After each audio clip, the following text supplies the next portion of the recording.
I believe that if we are honest with ourselves, that the most fascinating problem in the world is, who am I? What do you mean? What do you feel when you say the word I? I, myself. I don't think there can be any more fascinating preoccupation than that,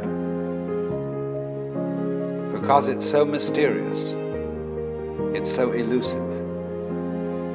Because what you are in your inmost being escapes your examination in rather the same way that you can't look directly into your own eyes without using a mirror.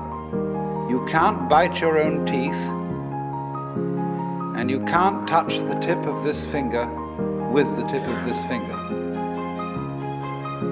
And that's why there's always an element of profound mystery in the problem of who we are. Most of us feel I, ego, myself, my source of consciousness, to be a center of awareness and a source of action that resides in the middle of a bag of skin.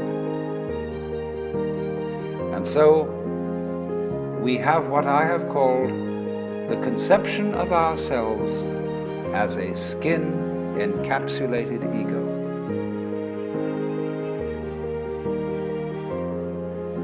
We have the sensation of ourselves as being just the spotlight, just the ego that looks and attends to this and that and the other.